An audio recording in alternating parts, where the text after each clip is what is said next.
உங்களுடைய தங்கம், வெள்ளி, வைர நகைகளை உடனே செல் பண்ணுமா? நம்பிக்கையான நிறுவனம் Max Gold. Call 04445454545. Max Gold, cash for gold.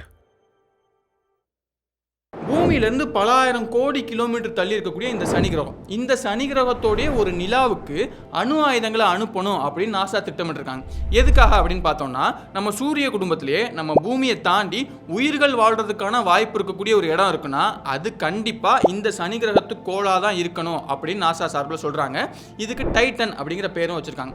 ஏன்ப்பா அப்படி சொல்கிறாங்க அப்படின்னு பார்த்தோம்னா, இந்த குறிப்பிட்ட டைட்டனில் உங்களுக்கு ஆறுகள் இருக்குது, ஏரி இருக்குது, குளம் இருக்குது, ஏன் கடல் வரைக்கும் கூட பெருசு பெருசாக நிறையா இருக்குது.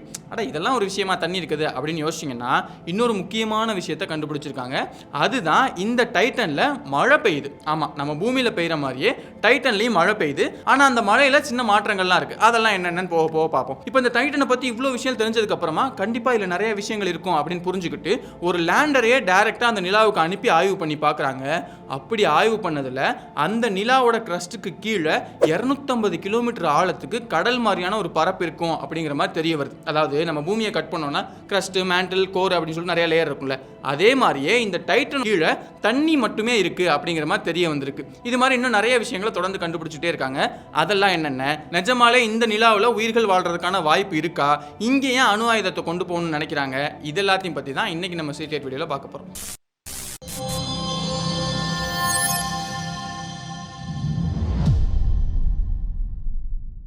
1665 தான் டச் நாட்டை சேர்ந்த கிறிஸ்டியன் ஹியூகன்ஸ் அப்படிங்கிற அஸ்ட்ரானமர் அவரே சொந்தமாக உருவாக்கின ஒரு டெலஸ்கோப் மூலமாக முதல் முறையாக இந்த சனி கிரகத்தோடைய நிலாவை பார்க்குறாரு. அப்படி பார்த்ததுக்கு அப்புறமா அதுக்கு லூனா சாட்டூனி, அதாவது சனி கிரகத்து நிலா அப்படின்னு சொல்லிட்டு லத்தீன் மொழியில் பேர் வைக்கிறார். இதுக்கப்புறம் தான் நிறைய விஞ்ஞானிகள் அதை பற்றி ஆய்வு பண்ண ஆரம்பிக்கிறாங்க. அப்படி தான் நிறைய விஷயங்களை கண்டுபிடிக்கிறாங்க. அப்படி கண்டுபிடிச்சதில் இந்த டைட்டனுடைய ஒரு நாள் அப்படிங்கிறது எவ்வளோ நேரம் ஆகும் அப்படின்னு பார்த்தோம்னா, நம்ம பூமியில் 15 நாட்கள் 22 மணி நேரம் 41 நிமிஷம் ஆச்சு. எவ்வளவு பெரிய காலகட்டம். அந்த காலகட்டம் தான் டைட்டன்ல ஒரு நாள் அப்படிங்கிறது. அதாவது டைட்டன் தன்னைத்தானே ஒரு முறை சுத்தி வரதுக்கு இவ்வளவு காலம் ஆகும். அதுவே டைட்டன்ல ஒரு வருஷம்னா என்ன அப்படின்னு பார்த்தோம்னா, நம்ம பூமியில 29 வருஷம் ஆச்சுன்னா எவ்வளவு பெரிய காலகட்டம். அவ்வளோ காலம் ஆச்சுனா தான் டைட்டன் ஒரு முறை இந்த சூரியனை சுற்றி வரும். அதாவது டைட்டன்ல ஒரு வருஷம் அப்படிங்கிறது பூமியில 29 வருஷத்துக்கு சமம். இது மட்டும் இல்லாமல் டைட்டன் ரொம்பவே அதிகமாக குளிராக இருக்கக்கூடிய ஒரு நிலா. கிட்டத்தட்ட -179 டிகிரி செல்சியஸ் அளவுக்கு ரொம்பவே குளிரான வெப்பநிலை தான் அங்கே நிலவும். டைட்டனை பற்றி இந்த ஆய்வுகள்லாம் பண்ணும்போது தான் ஒரு முக்கியமான கேள்வி வருது. எதுக்காக டைட்டனை பற்றி மட்டும் இவ்வளோ ஆய்வுகள் பண்ணுறாங்க? ஏன்னா அதுக்கு 2 முக்கியமான காரணம் இருக்கு. ஒன்று அதோட சைஸ், இன்னொன்று அதோடைய வளிமண்டலம், அதாவது அட்மாஸ்பியர். இப்போ சைஸ்னு எடுத்து பார்த்தோம்னா நம்மளுடைய மெர்க்குரி இருக்குல்ல, அந்த மெர்க்குரியை விடவே இந்த டைட்டன் சைஸ்ல ரொம்ப பெருசா இருக்கும். அது மட்டும் இல்லாம நம்ம நிலாவோடவுமே இந்த டைட்டன் சைஸ்ல ரொம்ப பெருசா இருக்கு. அதனால தான் அந்த காலகட்டத்தில் எல்லாமே இந்த டைட்டன் தான் சூரிய குடும்பத்தில் இருக்கிற எல்லா நிலாக்கள்லையுமே மிகப்பெரிய நிலா அப்படின்னு நினைச்சிட்டு இருந்தாங்க. அதனால தான் அதுக்கு டைட்டன் அப்படிங்கிற பேரும் வைக்கிறாங்க. ஆனா அதுக்கப்புறமா இந்த டைட்டன் மேல ஆய்வுகள் நடக்க தான் இந்த டைட்டனோட ஒரிஜினல் சைஸ் என்ன, இதுக்கும் அதோட வளிமண்டலத்துக்கு என்ன சம்பந்தம் அப்படிங்கிறது தெரிய வருது. அப்படி தெரிய வரும்போது தான் இந்த டைட்டன்ல உயிர்கள் இருக்க வாய்ப்பு இருக்குன்னு சொல்றாங்கல்ல, அது ஏன் சொல்றாங்க அப்படிங்கிறதும் தெரிய வருது. உயிர்கள் இருக்குன்னு எப்படி சொல்றாங்க அப்படிங்கிறத பத்தி பார்க்கறதுக்கு முன்னாடி இதோட சைஸ்ல ஏற்பட்ட குளறுபடிகளை பத்தி பார்த்துக்கலாம். இப்போ ஆரம்ப காலகட்டத்தில் நம்ம டைட்டனுடைய சைஸ் இதுவாக தான் இருக்கும் அப்படின்னு சொன்னது எல்லாமே பூமியில் இருக்கக்கூடிய டெலஸ்கோப்ஸ் வழியாக நம்ம பார்த்ததான். அதுக்கப்புறம் விண்வெளியில் சில டெலஸ்கோப்ஸ்லாம் அனுப்பிச்சு பார்க்குறோம். அது எல்லாமே வச்சு பார்க்கும்போது இதுதான் சைஸாக இருக்கும் அப்படின்னு நமக்கு தெரியுது. அப்படி இருந்த சமயத்தில் தான் 1970களுடைய பிற்பகுதியில் நம்ம வாயேஜர் ஸ்பேஸ் கிராஃப்டை இங்கேருந்து அனுப்புகிறோம். எதுக்காக அனுப்புகிறோம்னா, அங்கே இருக்கக்கூடிய சனிக்கோளையும் வியாழன் கோளையும் ஆய்வு பண்ணுறது, அது போக அது சுற்றி இருக்கக்கூடிய மற்ற நிலாக்களை ஆய்வு பண்ணுறது, இந்த மாதிரியான விஷயத்துக்காக தான் நம்ம வாயேஜர் அனுப்புகிறோம். அந்த வாயேஜர் அங்கே போய் ஆய்வு பண்ணி பார்க்கும்போது தான் விஷயம் என்ன அப்படின்னு தெரிய வருது. என்ன ஆயிடுச்சுன்னா, இப்போ இந்த டைட்டனை பொறுத்த வரைக்கும் அதோடைய வளிமண்டலம் ரொம்பவே திக்கா இருக்கு. எந்த அளவுக்கு அடர்த்தியா இருக்குன்னா, நம்ம பூமியோட வளிமண்டலம் இருக்குல்ல, அதை விட 1.5 மடங்கு அதிகமான அடர்த்தியான வளிமண்டலம் அந்த டைட்டனுக்கு இருக்கு. இப்படி இருக்கிறதுனால அந்த கோளோட சேர்த்து அந்த வளிமண்டலமே நமக்கு ஒட்டுமொத்தமா ஒரு கோள் அப்படிங்கிற மாதிரி தான் தெரிய வந்திருக்கு. அதனால தான் நம்ம பூமியில இருந்து பார்க்கும் போது எல்லாமே இந்த டைட்டன் ரொம்பவே பெருசா இருக்கு அப்படிங்கிற மாதிரி நமக்கு தெரிஞ்சிருக்கு. அதுக்கப்புறமா வாயேஜர் பக்கத்துல போய் பார்க்கும்போது தான் டைட்டனோட ஒரிஜினல் சைஸ் என்ன அப்படின்னு தெரிய வருது. அதாவது டைட்டனுடைய ஒரிஜினல் டயாமீட்டர்ங்கிறது 5149 கிலோமீட்டரா இருக்கு. அப்பதான் விஞ்ஞானிகளுக்கு புரியுது, அச்சச்சோ தப்பு பண்ணிட்டோம் போலயே அப்படின்னு. ஏன் அப்படின்னா, இப்ப இதுக்கு முன்னாடியே மற்ற கோள்களுடைய நிலாக்கள் எல்லாத்தையுமே சைஸ் எடுத்து பார்த்திருப்பாங்கல்ல. அப்படி எடுத்து பார்த்ததுல வியாழன் கிரகத்தோடைய கேன்யமேட் அப்படிங்கிற ஒரு நிலாவோட சைஸ் எடுத்து செக் பண்ணி பார்த்திருக்காங்க. அது 5269 கிலோமீட்டரா இருந்திருக்கு. இருந்தாலும் இந்த டைட்டனை பொறுத்த வரைக்கும் நம்ம பூமியில இருந்து தான் அதோட சைஸை பார்த்துக்கிட்டே இருந்தோம் அப்படிங்கிறதுனால அது ரொம்ப பெருசு அப்படின்னு நினைச்சு டைட்டன் தான் நம்பர் 1 இருக்கிறதுல இருக்கிறதுலே பெருசு அதுதான் அப்படின்னு நினச்சிட்டு இருந்தாங்க. அதுக்கப்புறமா பக்கத்தில் போய் செக் பண்ணி பார்க்கும்போது தான் கேனியமைடு தான் இருக்கிறதுலே பெருசு, டைட்டன் 2வது பெருசு தான் அப்படிங்கிறது 1980 தான் நமக்கு கன்ஃபார்மே ஆகுது. இந்த டைட்டனை பற்றி இன்னும் நிறைய விஷயங்கள் தெரிஞ்சுக்கணும் அப்படின்னு முடிவு பண்ணுறாங்க. இதுக்காக தனியாக ஒரு ப்ராஜெக்டே உருவாக்குறாங்க. அந்த ப்ராஜெக்டோட திட்டப்படி கசினி அப்படிங்கிற ஒரு ஸ்பேஸ் கிராஃப்டை உருவாக்கி அதை இங்கேருந்து நம்ம சனி கிரகத்துக்கு அனுப்பணும். சனி கிரகத்துக்கு போயிட்டு அது தொடர்ந்து 13 வருஷத்துக்கு சனி கிரகத்தை அப்படியே ஆர்பிட் பண்ணிகிட்டே இருக்கணும். அதோட கிராவிட்டி எல்லாம் பயன்படுத்தி ஆர்பிட் பண்ணும்போது அது சனி கிரகத்தை பற்றி நிறைய விஷயங்களை கண்டுபிடிச்சு சொல்லணும். அதே மாதிரி பக்கத்தில் இருக்கக்கூடிய சனி கிரகத்தோட நிலாக்கள் அதில் ரொம்ப முக்கியமாக டைட்டனை பற்றி நிறைய விஷயங்களை ஆய்வு பண்ணி சொல்லணும் அப்படிங்கிறது தான் பிளான். இந்த பிளானோட டீடைல்டு ஸ்ட்ரக்சராக இன்னொன்று என்ன இருக்குது அப்படின்னா, இந்த கசினி ஸ்பேஸ் கிராஃப்ட் இருக்குல்ல, அந்த ஸ்பேஸ் கிராஃப்ட்ல இருந்து ஹியூகன்ஸ் அப்படிங்கிற ஒரு லேண்டரை இறக்கி அந்த லேண்டர் டைட்டனில் கரெக்டாக போய் லேண்ட் ஆகி அங்கே நிறைய ஆய்வுகள்லாம் பண்ணி இன்னும் டீட்டெயிலாக நிறைய விஷயத்தை கண்டுபிடிச்சு சொல்லணும். இப்படிங்கிறது தான் அதோட டீடைல்டு பிளானாக இருக்குது. இது வந்து பிளான் பண்ணபடி எல்லாமே கரெக்டாக நடந்து முடியுது. 2004 கசினி ஸ்பேஸ் கிராஃப்ட்டும் அந்த சனி கிரகத்தை சுத்த ஆரம்பிக்குது. சுத்த ஆரம்பிக்கும் போது அது ஃபோட்டோஸ் எடுத்து அனுப்புது, நிறைய விஷயங்கள் நம்ம கண்டுபிடிக்கணும், இந்த மாதிரி நிறைய விஷயங்கள் நடந்துகிட்டே இருக்கு. அதோடைய இன்னொரு கட்டமாக இந்த ஹியூகன்ஸ் லேண்டரையுமே கரெக்டாக டைட்டனில் போய் இறக்கிடுது. இறக்கினதுக்கு அப்புறமா இந்த ஹியூகன்ஸ் லேண்டருமே நிறைய விஷயங்களை கண்டுபிடிச்சு சொல்லுது. அப்படி சொல்லும் போது தான் விஞ்ஞானிகள் இதுக்கு முன்னாடி நினைச்சிட்டு இருந்த மாதிரி அந்த டைட்டனில் மழை பெய்யும், அங்கே ஆறுகள் இருக்கும், இந்த விஷயங்கள் எல்லாம் நினைச்சிட்டு இருந்தாங்கல்ல, இது எல்லாத்தையுமே இந்த ஹியூகன்ஸ் லேண்டர் தான் கன்ஃபார்ம் பண்ணி சொல்லுது. அப்படி அது என்னெல்லாம் கண்டுபிடிச்சு கன்ஃபார்ம் பண்ணுச்சு அப்படிங்கிறத இப்போ ஒன்று ஒன்றா பார்ப்போம். முதல்ல அதோடைய அட்மாஸ்பியர். இப்போ அதோடைய அட்மாஸ்பியர் ரொம்ப திக்கா இருக்குன்னு சொன்னேன் இல்லையா, அப்படி திக்கா இருக்கிறதுக்கு 2 முக்கியமான காரணங்கள். ஒன்று டைட்டனோட லோ கிராவிட்டி, அதாவது கம்மியான ஈர்ப்பு விசை. இன்னொன்று அதோடைய அந்த டெம்பரேச்சர். இப்போ ஈர்ப்பு விசைன்னு எடுத்துக்கிட்டோம்னா நம்ம பூமியில் இருக்கிற ஈர்ப்பு விசையை விட 7ல் 1 பங்கு தான் அங்கே இருக்கு. ஏன் அப்படின்னா என்னதான் டைட்டன்ங்கிறது வந்து கொஞ்சம் சைஸ்ல பெருசா இருந்தாலும் அதோடைய ராக்கி மெட்டீரியல்ஸ் வந்து அந்த அடர்த்திங்கிறது கொஞ்சமே கம்மியா இருக்கு. அப்படிங்கிறதுனால அதோடைய டென்சிட்டியுமே கம்மியாக தான் இருக்கு. அதனால அதோட ஈர்ப்பு விசையும் கொஞ்சம் கம்மியாக தான் இருக்கு. இப்படி ஈர்ப்பு விசை கம்மியாக இருக்கிறதுனால இந்த டைட்டனால அதோடைய அட்மாஸ்பியரை கரெக்டாக பிடிச்சி லாக் பண்ண முடியல. அதாவது ஈர்ப்பு விசை அதிகமாக இருந்துச்சுன்னா அந்த ஈர்ப்பு விசையால அந்த அட்மாஸ்பியர் எல்லாமே அந்த தரையை நோக்கி வந்துகிட்டே இருக்கும். இங்கே ஈர்ப்பு விசை கம்மியாக இருக்கிறதுனால அந்த அட்மாஸ்பியர் எல்லாமே நல்லா விலகி அப்படியே மேலே போய்கிட்டே இருக்கு. அதனால தான் நம்ம பூமியில் இருக்கிறத விட இங்கே டைட்டனோட அட்மாஸ்பியருங்கிறது ரொம்ப தூரத்துக்கு அப்படியே விண்வெளியில் பரவி போயிருக்கு. ஆனால் இங்கே தான் ஒரு கேள்வி வருது. என்னன்னா இப்போ கிராவிட்டி வீக்காக இருக்கிறதுனால அட்மாஸ்பியர் மேலே போகுது சரி, அது எப்படி திக்கான ஒரு அட்மாஸ்பியரை உருவாக்கும்? ஏன்னா அது லூஸாக வெளியே தானே போயிட்டே இருக்கும் அப்படின்னு யோசிச்சிங்கன்னா அங்கே தான் 2வது காரணம் வருது. அதுதான் டைட்டனுடைய அந்த வெப்பநிலை. என்னன்னா டைட்டனை பொறுத்த வரைக்கும் அது சூரியன்லேருந்து 142.7 கோடி கிலோமீட்டர் சராசரியாக இவ்வளோ தூரம் அது தள்ளி இருக்குது. அப்படிங்கிறதுனால அங்கே சூரிய வெளிச்சங்கிறது கம்மியாக தான் விழுகும். அதனால் அந்த வெப்பநிலையுமே ரொம்ப ரொம்ப கம்மியாக தான் இருக்கும். நான் வீடியோட ஆரம்பத்திலே சொன்னேன், அங்கே -179 டிகிரி வெப்பநிலை தான் இருக்கும். அப்படிங்கிறதுனால இந்த கம்மியான வெப்பநிலை தான் அங்கே திக்கான அட்மாஸ்பியரை உருவாக்குது. எப்படின்னா இப்போ பொதுவாகவே வாயுக்கள் இருக்குது. அந்த வாயுக்களில் அதிகமான வெப்பநிலை பட்டுக்கிட்டே இருக்கும் போது என்ன ஆகும்னா அந்த வாயுக்கள் எல்லாம் ஒன்னோட ஒன்று மோத ஆரம்பிக்கும், அதுக்கு அதிகமான எனர்ஜி கிடைக்கும். அப்போ ஈஸியாக அது ஒரு இடத்துல இன்னொரு இடத்துக்கு விலகி அப்படியே ஓடிடும். ஆனால் அதுவே டைட்டனை பொறுத்த வரைக்கும் அந்த அளவுக்கு வெப்பநிலை கிடையாது, -179 தான் இருக்கு. அப்படிங்கிறதுனால அங்கே இருக்கக்கூடிய வாயுக்களுக்கு அந்த டைட்டனை எஸ்கேப் ஆகி போகிற அளவுக்கான எனர்ஜி கிடைக்கவே இல்லை. என்னதான் லோ கிராவிட்டியாக இருந்தாலும் அங்கே சரியான எனர்ஜி கிடைக்கல. அப்படிங்கிறதுனால அந்த வாயுக்கள் எல்லாமே தொடர்ந்து அந்த அட்மாஸ்பியருக்குள்ளே ட்ராப் ஆகி தான் அந்த அட்மாஸ்பியர் ரொம்ப திக்காக இருக்கிற மாதிரி பார்த்துக்குது. அதனால தான் நம்ம வீடியோ முன்னாடி சொன்ன அந்த காரணம் நடந்துச்சு. என்னன்னா பூமியிலேருந்து பார்க்கும்போது அது ரொம்ப பெருசாக தெரிஞ்சதுக்கான காரணம் இங்கே திக்கான அட்மாஸ்பியர் இருந்ததுன்னா அந்த திக்கான அட்மாஸ்பியருக்கு காரணம் அங்கே ரொம்ப கம்மியான டெம்பரேச்சர் இருக்கிறது தான். இப்படிப்பட்ட அந்த வளிமண்டலத்தில் அதிகமாக இருக்கக்கூடிய வாயுக்கள் எதுன்னு பார்த்தோம்னா நைட்ரஜனும் மீத்தேனும் தான். நைட்ரஜன் கிட்டத்தட்ட 95% வரைக்கும் இருக்கு. மிச்சம் இருக்கக்கூடிய 5% பெரும்பகுதி மீத்தேனா தான் இருக்கு. அது போக ஆர்கானிக் காம்பவுண்ட்ஸ், ஹைட்ரோ கார்பன்ஸ் இது எல்லாமே கொஞ்சம் கொஞ்சமாக ரொம்பவே கம்மியாக தான் இருக்கு. இப்போ இந்த நைட்ரஜன் மேலையும் மீத்தேன் மேலையும் ஒரு முக்கியமான கெமிக்கல் ரியாக்ஷன் ஒன்று நடக்குது. எதனால அப்படின்னு பார்த்தோம்னா சூரியன்லேருந்து வரக்கூடிய அந்த யூவி லைட், அந்த புற ஊதா கதிர்கள், அது போக பக்கத்திலே சனிக்கோள் தானே இருக்கு. அந்த சனிக்கோள்லேருந்து வரக்கூடிய அந்த மேக்னட்டோஸ்பியர். இப்போ மேக்னட்டோஸ்பியர் அப்படின்னா என்னன்னா இப்போ நம்ம பூமி, யுரேனஸ், நெப்டியூன், வியாழன் இந்த மாதிரியான பெரிய பெரிய கிரகங்கள் எல்லாத்துலேயுமே ஒரு மேக்னெட்டிக் ஃபீல்டு இருக்கும், அதாவது காந்தப்புலம் இருக்கும். அந்த காந்தப்புலம் எந்த அளவுக்கு இருக்கோ அதை தான் வந்து மேக்னட்டோஸ்பியர் அப்படின்னு சொல்லுவாங்க. நான் முடிஞ்ச அளவுக்கு சிம்பிளாக சொல்லியிருக்கேன். டீட்டெயிலாக போனோம்னா இன்னும் ரொம்ப டீட்டெயிலாக போகும், அவ்வளோ நமக்கு தேவையில்லை. இந்த காந்தப்புலம் எவ்வளோ இருக்கோ அதுதான் மேக்னட்டோஸ்பியர் அப்படின்னு சொல்லலாம். இந்த மேக்னட்டோஸ்பியர் ஏரியாக்குள்ள தான் நம்ம டைட்டன் ரொம்ப நாளைக்கு அப்படியே சுற்றி வந்துகிட்டே இருக்கும். அதனால என்ன ஆகுதுன்னா ஏற்கனவே சூரியன்லேருந்து வரக்கூடிய அந்த யூவி லைட், இது போக இந்த மேக்னட்டோஸ்பியர் அதாவது மேக்னெட்டிக் ஃபீல்ட்லேருந்து வரக்கூடிய அந்த சார்ஜ் பார்ட்டிகல்ஸ் இதெல்லாமே சேர்ந்து இந்த மீத்தேன் மேலையும் நைட்ரஜன் மேலையும் ஒன்னா சேர்ந்து ஒரு ரியாக்ஷன் உருவாக்கிக்கிட்டே இருக்கும். அப்படி ஒரு ரியாக்ஷன் உருவாகிறதுனால அங்கே ஹைட்ரோ கார்பன்ஸ், இன்னும் ரொம்ப காம்ப்ளெக்ஸான ஆர்கானிக் காம்பவுண்ட்ஸ் இந்த மாதிரி நிறைய விஷயங்கள் தொடர்ந்து உருவாகி அதோட சர்ஃபேஸில் தொடர்ந்து விழுந்துகிட்டே இருக்கும். இதை தான் டோலின்ஸ் அப்படின்னு சொல்லுவாங்க. இந்த டோலின்ஸ் அதோட அட்மாஸ்பியர்லையும் அதோட சர்ஃபேஸ்லையும் அதிகமாக இருக்குது. அப்படிங்கிறதுனால தான் டைட்டன் ஒரு ஆரஞ்சு நிறத்தில் இருக்குது. சரி, இப்போ டைட்டனோட முக்கியமான விஷயத்துக்கு வருவோம். அதுதான் அங்கே பெய்யக்கூடிய மழை. ஆனால் அந்த மழை கொஞ்சம் வித்தியாசமாக இருக்கும்னு சொன்னேன்ல, அது என்னன்னா அங்கே நம்ம பூமியில் மாதிரி H2O அதாவது தண்ணீர் தண்ணீர் துளிகளா மழை பெய்யாம அங்க மீத்தேன் மழையா தான் பெய்யுது. என்ன விஷயம்னா, இப்போ H2O தண்ணியை பொறுத்த வரைக்கும் அது 0 டிகிரிக்கு மேல ஆரம்பிச்சு 100 டிகிரி செல்சியஸா இருக்கிற வரைக்கும் திரவ நிலையில இருக்கும். அதுவே 100 டிகிரி செல்சியஸ்க்கு மேல போகும்போது ஆவியாயிடும். 0 டிகிரிக்கு கம்மியாகும் போது அது ஐஸா மாற ஆரம்பிச்சிடும். இப்போ மீத்தேனுக்கு இது என்ன கணக்கு அப்படின்னு எடுத்து பார்த்தோம்னா -161.5 டிகிரி செல்சியஸ்ல இருந்து -182.5 டிகிரி செல்சியஸ் வரைக்கும் வெப்பநிலை இருக்கு அப்படின்னா அப்போ மீத்தேன் முழுக்க திரவ நிலையில தான் இருக்கும். டைட்டனை பொறுத்த வரைக்கும் அதோட டெம்பரேச்சர் என்னன்னு பார்த்தோம், -179 தானே. அப்போ டைட்டனோட டெம்பரேச்சருங்கிறது மீத்தேனை திரவ நிலையில வச்சுக்கிறதுக்கான கரெக்டான ஒரு டெம்பரேச்சரா இருக்கு. அப்படிங்கிறதுனால தான் டைட்டன் முழுக்க உங்களுக்கு மீத்தேன் தான் தண்ணியா அப்படியே இருக்கு. இது போக நம்ம பூமி மாதிரியே தான் டைட்டன்லயும் வெப்பநிலை அப்பப்போ மாறிட்டே இருக்கும். ஏன்னா அதுவும் சூரியனை சுற்றி வந்துட்டே இருக்கு. அது மட்டும் இல்லாமல் அது ஒரு கோணத்தில் சுற்றிட்டு இருக்கு. இந்த மாதிரி நிறைய விஷயங்களால எப்பயுமே அங்கே -179 டிகிரி செல்சியஸ் இல்லாமல் சில நேரங்கள் அது கூடும் குறையும். அந்த மாதிரி கூடி குறையும் போது இந்த மீத்தேனுங்கிறது திரவ நிலையிலேருந்து ஆவியா மாறி அப்படியே மேலே போகும்.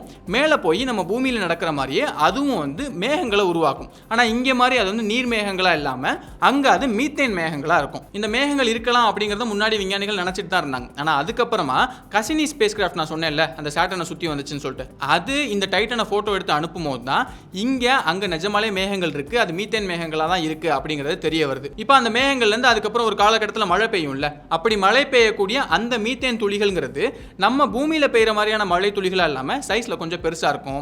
அது மட்டும் இல்லாமல் பூமியில் அந்த மழை துளிகள் விழுகிற வேகத்தில் இல்லாமல் ரொம்ப ஸ்லோ மோஷனில் தான் விழுவும். ஏன்னா அங்கே கிராவிட்டி ரொம்பவே கம்மி. இந்த மாதிரியான விஷயங்கள்லாம் நடக்குது. இதில் இன்னொரு முக்கியமான விஷயம் என்ன கண்டுபிடிச்சிருக்காங்கன்னா, பூமியை பொறுத்த வரைக்கும் நமக்கு வருஷத்துக்குன்னு ஒரு சீசன் இருக்கும். அதாவது இந்த நாட்கள்லாம் இந்த பகுதியில் மழை பெய்யும், இந்த நாட்கள்லாம் இந்த பகுதியில் மழை பெய்யும் அப்படின்னு சொல்லியிருக்குல்ல. ஆனால் அதுவே டைட்டனை பொறுத்த வரைக்கும் அந்த மாதிரி இருக்காதான். ஒரு குறிப்பிட்ட வருடங்கள் வரைக்கும் அங்கே மழையே பெய்யாமல் இருக்குமா, அதுக்கப்புறம் அடுத்த சில வருடங்கள் தொடர்ந்து மழை பெஞ்சிக்கிட்டே இருக்குமா, இந்த மாதிரி அங்கே மாறுபட்ட மாதிரி இருக்கும். ஏன் அப்படின்னு பார்க்கும்போது இப்போ பூமியில் இருக்கக்கூடிய நாட்களை விட டைட்டனில் நாட்கள் அதிகம். அதாவது பூமியில் இருக்கக்கூடிய வருஷங்களை விட அங்கே வருஷங்கள் அதிகம். அப்படிங்கிறதுனால நம்ம பூமி மாதிரியே எக்ஸாக்ட் சைக்கிள்ஸாக இல்லாமல் டைட்டனுக்கு ஏற்ற மாதிரி அந்த சைக்கிள் மாறுபட்டிருக்கும் அப்படிங்கிற மாதிரி விஞ்ஞானிகள் சொல்கிறாங்க. இப்படி பெய்யக்கூடிய இந்த மழை காரணமாக தான் அங்கே ஏரி, கடல், ஆறுகள் இதெல்லாமே உருவாயிருக்கலாம் அப்படிங்கிற மாதிரி தெரிய வருது. அந்த ஏரி, ஆறு, கடல் எல்லாமே கூட இந்த மீத்தேனால தான் ஆயிருக்கு. நம்ம பூமி மாதிரி தண்ணீர் துளிகளால் அங்கே ஆயிருக்கல, எல்லாமே மீத்தேனாக தான் இருக்கு. இப்போ இந்த நீர்நிலைகள்லாம் கண்டுபிடிக்கிறாங்கல்ல, அதில் இருக்கிறதுலே மிகப்பெரிய நீர்நிலை எது அப்படின்னு எடுத்து பார்க்கும்போது அதோடைய வட துருவத்தில் இருக்கக்கூடிய கிராக்கன் மேரே அப்படிங்கிற ஒரு நீர்நிலையை தான் சொல்றாங்க. சைஸ்ல ஒரு 4 லட்சம் சதுர கிலோமீட்டர்ல இருந்து ஒரு 5 லட்சம் சதுர கிலோமீட்டர் வரைக்கும் இருக்கலாம் அப்படிங்கிற மாதிரி கணிக்கிறாங்க. அதுவே ஆழத்தை எடுத்து பார்த்தோம்னா ஒரு 100ல இருந்து 300 மீட்டர் ஆழம் வரைக்கும் இருக்கலாம் அப்படிங்கிற மாதிரி தெரிய வருது. அதுக்கப்புறமா இன்னொரு முக்கியமான நீர்நிலையை கண்டுபிடிச்சிருக்காங்க.